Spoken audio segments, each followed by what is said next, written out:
How, when, and where. Change is the only constant factor in the universe.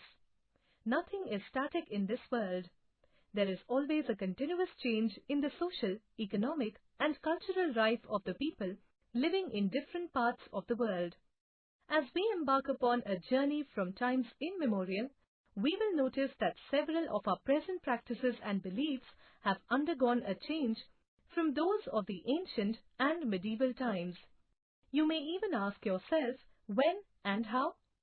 History helps us to answer such questions as it records the developments which brought about these changes. History is certainly about changes that occur over a period of time. It is about finding out how things were in the past and how things have changed. Importance of dates. We take things for granted as if what we see has always been in the world we inhabit. But most of us have our moments of wonder when we ask questions that are related to history. For instance, watching someone drinking coffee, we may often wonder, when did people begin drinking coffee? All such questions pertaining to the history take us to the realm of time. But it will be actually incorrect to fix any precise dates to processes that happen over a period of time. People in India did not begin drinking coffee suddenly one fine morning. They must have developed a taste for it over a period of time. There cannot be certain or particular date for a process such as this. Being a continuous flow of the events, history cannot be divided into compact compartments. Date of events act somewhat like milestones as they indicate an event's position in relation to other events in history. This helps us to understand the trends of developments within a time frame. Some dates and events act as a landmark because of their long-term impact. For example, the year 1857 is a landmark in Indian history, not only because it represents the first war of Indian independence, but also because it is the year in which the rule of East India Company came to an end and the British government took direct control over the Indian administration. The dates around which we compose our story of the past are not important on their own. They become vital because we focus on a particular set of events as important. If our focus at study changes, a new set of dates will appear as being significant. Thus, the importance of dates depends on the aspect from which history is studied. Political history, socio-economic history, cultural history deal with political, socio-economic and cultural developments respectively. The dates of birth, death, wars, administrative actions are significant for political historians. But historians studying other aspects like monuments or religious developments find other dates and events within the same time period more significant. Periodization in history. Periodization is the division of history into broad time periods on the basis of some distinctive characteristics. In 1817, James Mills, a Scottish philosopher, published a work, A History of British India. He divided Indian history into three broad periods on the basis of religion. He called the ancient period Hindu period because large parts of India was then under the Hindu rulers. Likewise, he called the medieval period Muslim period and the modern period British period. He thought that all the Asian societies were at lower level of civilization than Europe. Religious intolerance, caste taboos, and superstitious practices dominated social life. Mill felt that only British rule could civilize India, and so British should conquer all the territories in India to ensure enlightenment of Indian people. Moving away from the British classification, historians have divided Indian history into ancient, medieval and modern periods. It is a periodization which is borrowed from the West, where the modern period was associated with industrialization, scientific progress and urbanization. But the modern period of Indian history starts with the death of Aurangzeb, the Mughal emperor in 1707. The mighty Mughal Empire was gradually disintegrating into a number of autonomous states while the British was rising in power. The 18th century was a period of political turmoil and economic stagnation in Indian history. The modern period of Indian history and that of European present a completely contrasting scenario. Trivia. The modern period of Indian history started in 18th century after the death of Aurangzeb, the Mughal emperor. Colonization. In this book, you will read about the way the British came to conquer India and establish their rule by subjugating Indian rulers. You will see how they established control over the economy and society, collected revenue to meet all their expenses, brought the goods they wanted at low prices, and forced cultivators to produce crops they needed to export. You may now ask about the changes British rule brought about in values, customs and practices.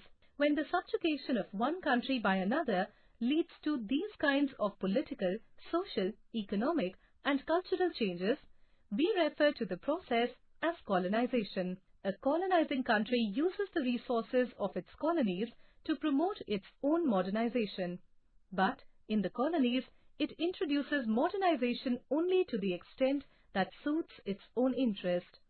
For instance, British introduced railways in India to promote its trade and not to provide faster mode of travel to the Indian people.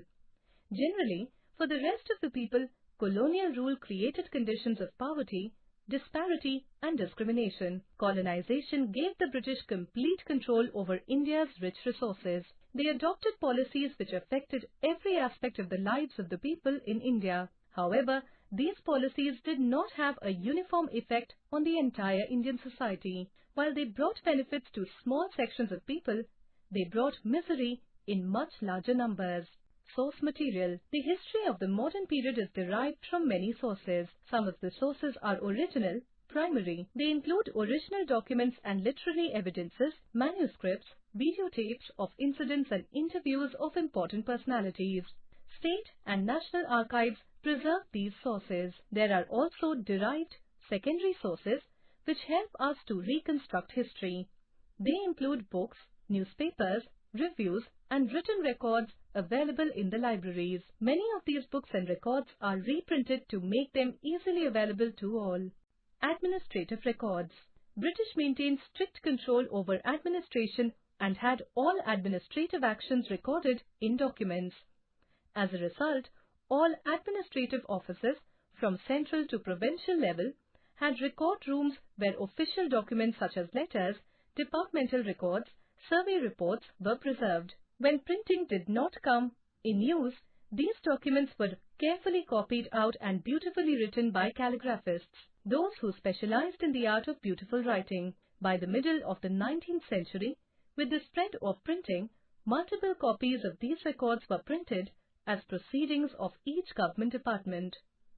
Surveys. The practice of surveying also became common under the colonial administration. The British appointed surveyors to inspect and report on the relief, vegetation and the economic and social conditions of various regions of India.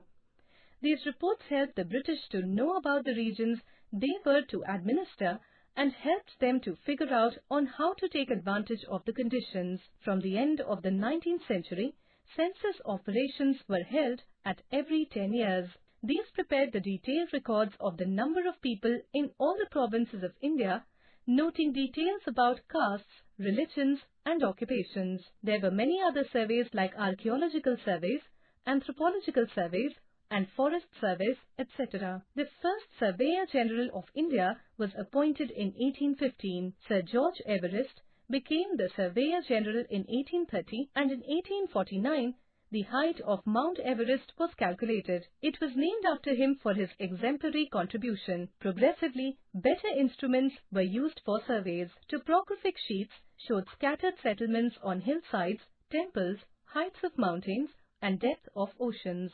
Mapping. The map of Hyderabad region made by Dr. H.W. Voysey in 1821 was the first proper geological map made in India. The year 1851 marks the establishment of Geological Survey of India. It started with the survey of Himalayan ranges between the rivers Ravi and Ganga, laying down the foundations of Himalayan geology. The British also took elaborate steps to map the coastal areas as these were supposed to be their new settlements. The British set up the Marine Survey Department for this purpose. Maps of towns, cities, villages, roads, rivers, bridges and railway tracks were made. Literary sources. With the invention of printing press, there was great growth in the production of books, magazines, newspapers and journals. There were biographies like that of Gandhiji by William Shirer, who accompanied him during the Dandi March. Even ordinary people wrote their autobiographies. There were many plays, short stories and novels which reflect the time in which they were written.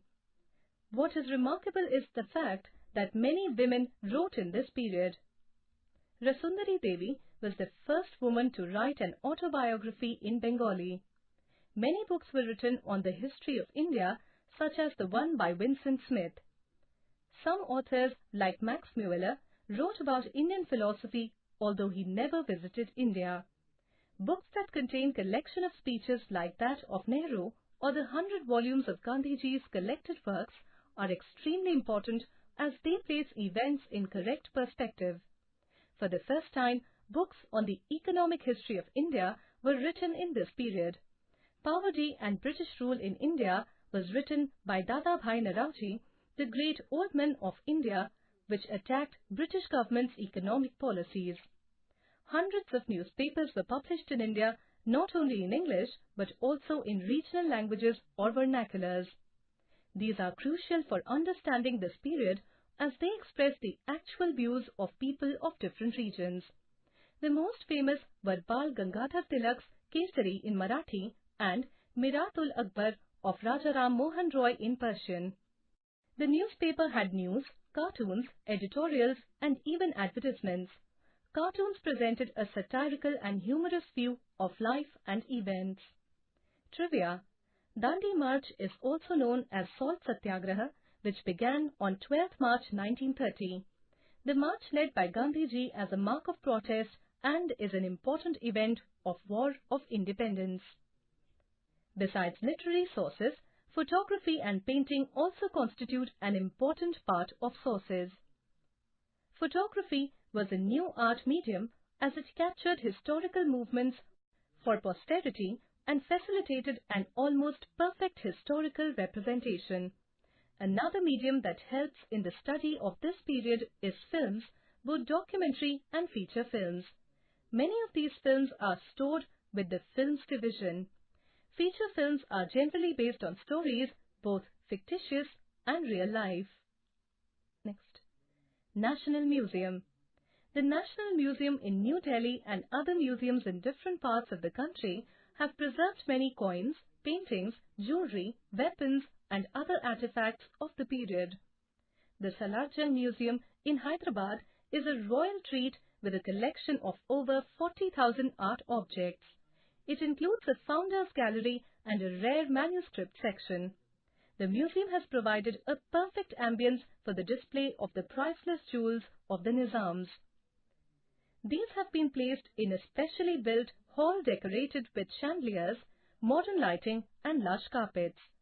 This royal collection is the only one of its kind owned by the Government of India. National Archives. There are innumerable documents available for the period under study. There are actual proceedings of meetings of government officials, government orders, legal acts, letters, diaries of officials, letters written by nationalist leaders, and records of court proceedings. The place that was set up for housing the government documents, diaries, letters, farmans, and old books is the National Archive of India. It has its safe custody records of the Government of India during the British rule and the later period. It has a vast amount of space for keeping, preserving and protecting all these invaluable records, and it uses scientific methods for preservation.